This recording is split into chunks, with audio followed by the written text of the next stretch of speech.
I want you to get a picture in your mind of a little seed. A little seed. It can be any kind of seed. And I want you to find a way to put your body in the shape of that seed. What kind of a seed are you? And very, very, very, very slowly, you're going to start to grow into whatever that seed grows into. It can grow into anything. Now, you're going to grow into a thing that stands tall, right? Remember, we're called standing tall. So take your time and begin to grow into a thing that is going to stand tall. I teach 4th and 5th graders. You hope as a teacher that you'll never have to deal with a tragedy, but it can happen. Life is messy. A death, something that happens in the community that finds its way into the classroom, something impacts your kids and you aren't ready to deal with it. On September 11th, my class looked out our classroom windows and saw planes flying into the World Trade Center.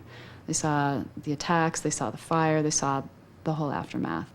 And even 6 months later, we were still very close to the attacks. We got help in dealing with our feelings about the attacks from a drama therapist and a children's theater program. I want you to say in a nice, loud voice who you are right now. What kind of a seed are you? I am a flower seed. A chicken seed. A chicken seed. I am a monkey seed. Terrorist seed. I am Osama bin Laden seed. It was just a normal morning. It was a Tuesday morning. I was happy. I met some new kids in the class. My dad dropped me off to school, kissed me goodbye as usual. Turned in my homework, started to work on spelling. And after about 15 or 20 minutes, my class heard this big bang.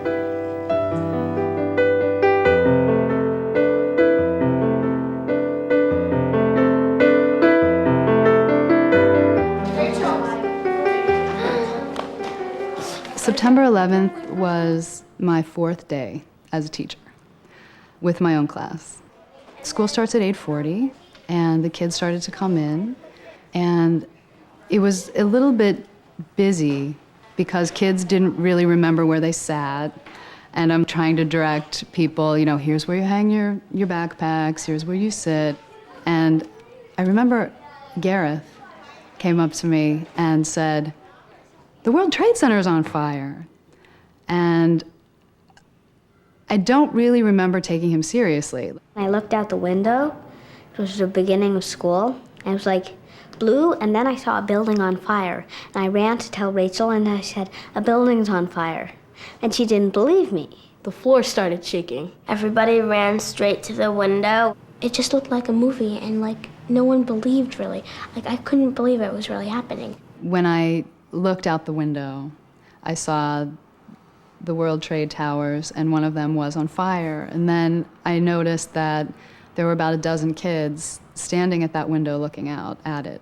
At first I thought it was a big thunder cloud for some reason, because it was all dark and everything. There was just tons of smoke. I basically just saw a hole with fire. I wanted them to feel safe, and as I'm telling them to be calm, like there's nothing to worry about, even though I'm thinking I'm worried too, all the kids that could see out the windows screamed because they saw the second plane hit the second tower. And then I remember turning my head at the last second and seeing an explosion. And I was hoping my dad was okay because he usually drops me off, and then he goes and either he takes the train back home or he goes to his workplace, which is down near Wall Street. I was more sad than scared. Like, of course, I'm not gonna lie to you and say I wasn't scared. I'm like all brave and stuff. I felt like I wish all my friends were around me. Like I wish I had like maybe so I can talk to them. And I also wish that I had like a black sheet that I could just throw over the window so that I could never ever see that again. Just make it like a magic trick, make it all disappear. Just go away forever. The name of this project is called Standing Tall. Have you heard? The workshop met once a week over a 4-month period. So I just thought we'd just speak for a moment about what that means, standing tall. Does anyone have any idea about that? Being strong and not just giving up and saying, oh, I oh, okay, you think that, then I'll just go along with that. Like, really believe in what you think. So believing in yourself, yeah? Excellent. What kind of people stand tall? Yeah, Like the boss of a company or something, because they'd have to like boss people around. Well, not really boss people around, but like tell them what to do. If you were gonna make anything like writing a song or writing anything, that you have to stand up against other people's judgments. Okay, so like an artist or somebody who's creating something somebody that... who's creating like an inventor and singer, artist, actor. Now I'd like you to think about one of those characters that might stand tall. How do they walk? Do they lead with a particular part of their body? Slowly start to physically show that character that stands tall. I'd never been a part of a drama project before, let alone one with a drama therapist involved. I wondered what would come of this standing tall concept. It certainly wasn't leading us to a discussion of 9/11.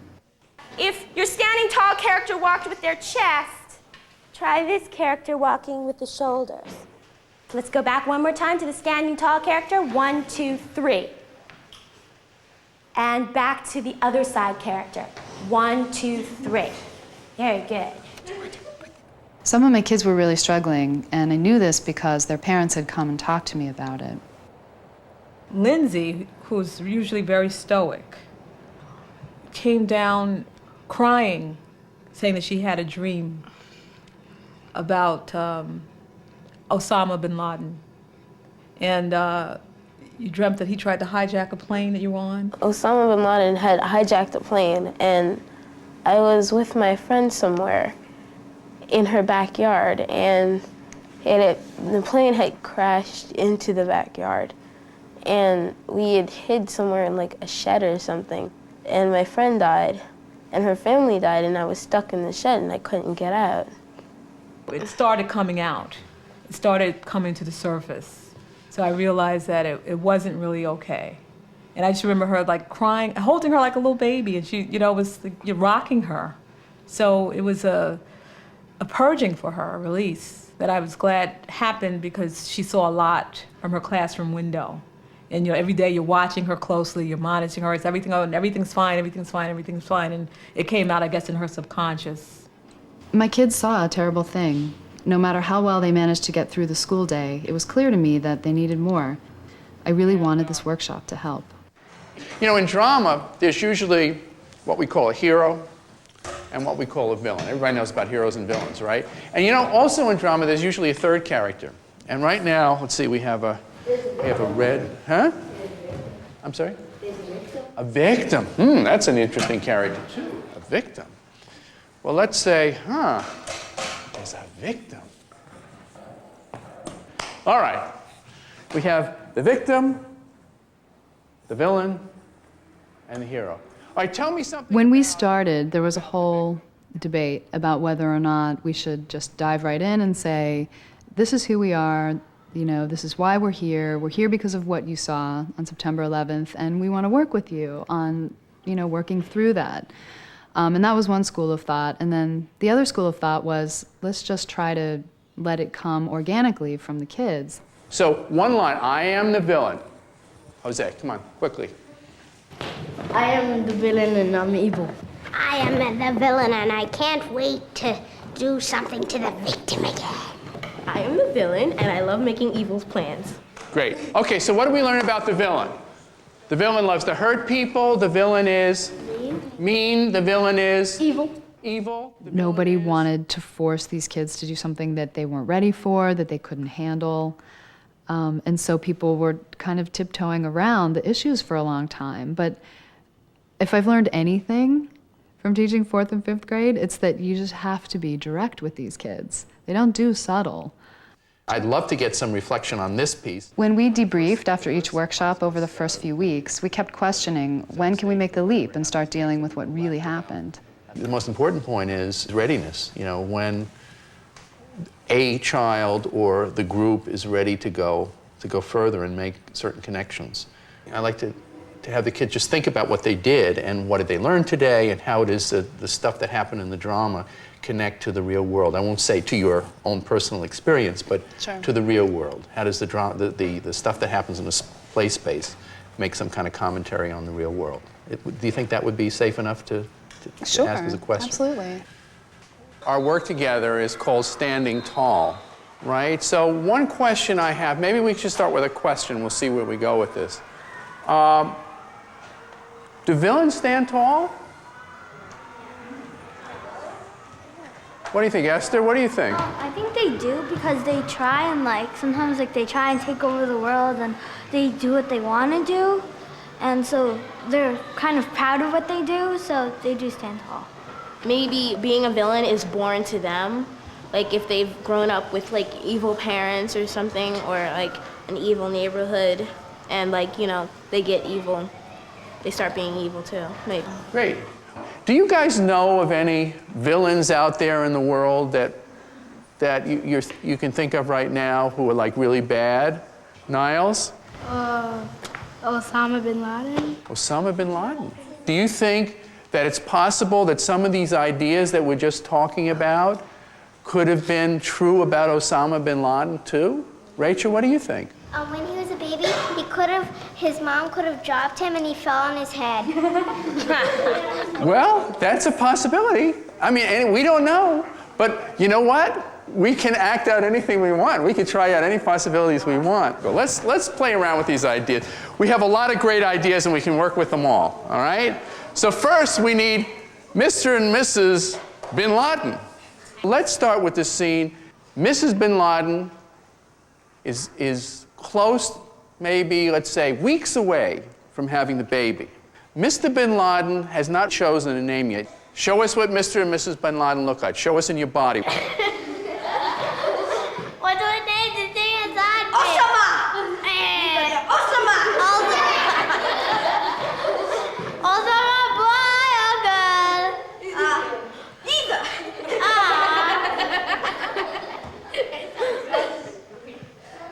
You think we should give him a machine gun?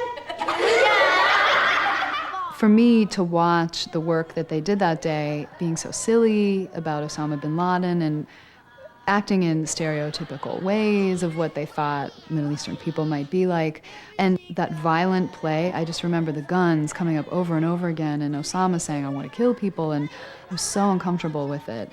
Freeze, I want to hear a monologue from Osama telling us what you're doing. My name is Osama, and I have a machine gun. My mom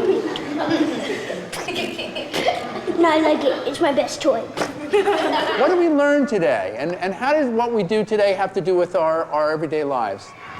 If you think about it, villains and heroes and victims and people like that are really just everyday people that just maybe have a different side to them that's more a little mean for the villain, a little likes to help out people, heroic, or victim is usually just an everyday person that could get picked on by a villain or something. Robert? I learned the true value of comedy. Great. What is the true value of comedy? We all want to know. It's laughter. It's so funny. That's great. And what does laughter do? It makes us happy. Good. Thank you, Robert. That's great. So what did you feel about today? Do you feel that it went too far? I just found it remarkable. Did we go too far? I don't know. I was surprised that we got as far as we did on the second session, and I felt that everything we did prepared for that moment when we moved from sort of the generalized villain to a specific villain, and which is the reason we're here. Actually, the wrap up at the end changed my whole feeling of it, because while it was happening, it's hard to put the feelings into words, but I felt like they were taking a really serious thing and making it so silly. And I don't know if that's good. I don't know what, the therapy is in that, if that's what you were intending to happen, but I kind of felt like it turned into a big comedy routine, and I don't want them to just keep going with that, and thinking that this is like a big comedy, unless that's what we're gonna do, but I don't. We're dealing with, potentially very volatile situations. And one of the beauties of drama or any creative experience is it gives you a chance to play with it and to put it in a sort of a jokey context or a overstated context, because if you put it in too real of a context, it's too overwhelming, especially for a young person. In that we brought it back to some kind of learning context at the end. What did you learn from this? And they were so responsive. It showed me that they got it. We decided the kids were ready, and Robert wrote a story about 9/11 and read it to the class. There was a time, not too long ago, when something terrible happened. It happened on an island named Standing Tall. The people of Standing Tall came from all walks of life.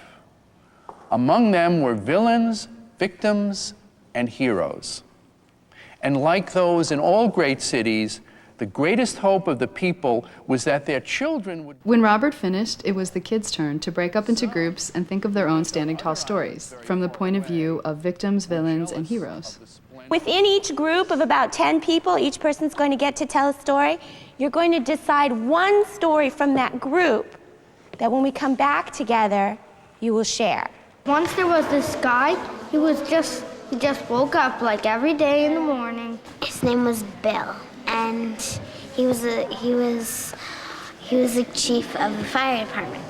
And I felt like finally this workshop was taking a clear direction. The kids were really responding. Even the shyest kids began to speak up. he dropped his 2 children off at their school and went back to his house. And he turned the TV on, and he saw that the 2 towers were like being hit, so he called his... Robert's story really touched a nerve. The idea of an island called Standing Tall allowed the kids to imagine their own stories and express what had happened on 9/11 through their imaginations. The kids went home that night and drew pictures and wrote down their stories. The next workshop, we acted out those stories. There were 2 of the most shining and tallest buildings in the island of Standing Tall. And all of the crowds and everybody loved those 2 buildings. But this wasn't always so. There was a different building. Everybody loved this building, just as they loved the 2 twins now. All of the crowds just went to the other 2 buildings. The umpire was very jealous at first. And then he was too tired to be jealous, so he became angry, and then sad, and finally lonely. One day, 2 planes hit the 2 twins.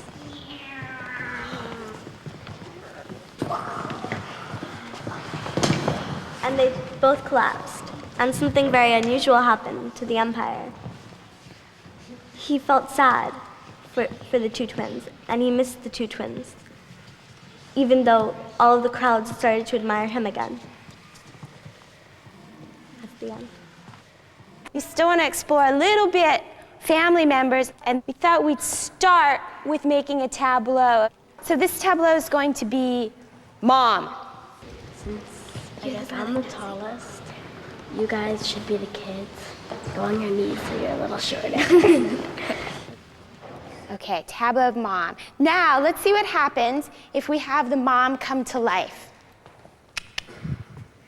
What happened on September 11th was that 2 bad people drove 2 planes into the Twin Towers. September 11th was just like the worst day of my life, and I just felt like my whole world was just dying, and it just felt like I was going to die in like an hour, and I had to do everything possible to stop it. We were just wondering if the studio audience had any questions to ask Mom about her role as hero, what she might have done that day. Is it hard to explain and talk to your kids about that? It's a little hard because there's some things that you can't really talk to them about because they don't understand it yet. If we didn't have the drama class, I would probably just be like so much different, and I really feel like the drama class changed pretty much like my life. And now I think of life as a whole different, as like a whole different meaning. And if what I would do is I would just like, I have no idea what I would do. I would just be dead in my mind. From here on out, we're going to be rehearsing the play. Now, as we rehearse, there might be some changes to the lines, but more or less, this is how the script is. Robert took all the kids' stories and some of their scenes and put them into a script that we would all perform. I'm learning so much about my kids through this experience because I can sit back and really watch them and really see what they're thinking. I think that it's been valuable for them because they've gotten a lot of chances to really safely explore their feelings about, you know, the whole tragedy. And the project's kind of given them a new way to look at it. Instead of this big, scary thing that happened, it's a story. And there are different players in the story. There are heroes and victims and villains. And we can talk about all these things. And we can act. Early in the year 2002, our class began to work on a project called Standing Tall. We were told by our teachers that we would learn about drama, play roles, and at the end, create a story to perform to you. A week later, we were asked, what villains can you think of? Most of us answered the same. Osama bin Laden. Aha! We thought this was no ordinary drama class. We knew then that our class was about our experiences on September 11, 2001. Drama would be a way to help us make sense of what we saw outside our classroom window on the 4th day of school. I am the plague. I am going to kill a lot of people and make them die. I wasn't looking where I was going. The drama workshop really allowed the kids to have an emotional response to 9/11. I feel like the kids really opened up much more than they would have been able to had it just been us sitting in a circle talking about current events. The ground started to shake. They were all about to get up and run to the window when the We created a space where they could be creative by letting them move, by freeing them from their desks. It was pulling things out of their imagination. It was telling this story any way that they could. Fire spread like a cup of milk when you spill it and ate everything in sight. It was hungry. The project really allowed them to get to this goal that we'd set for them. And I think that the goal was about healing, about making them realize that, yes, we saw this horrible thing, but we can work through it, and we can be there for each other, and we can move on. There hasn't been a day that I've woken up since September 11th and not thought about that morning, that we were all here together. 50, 60, 70 years from now, if I'm still alive, I'll be thinking about them and that I was here with them while that happened, wondering how they are.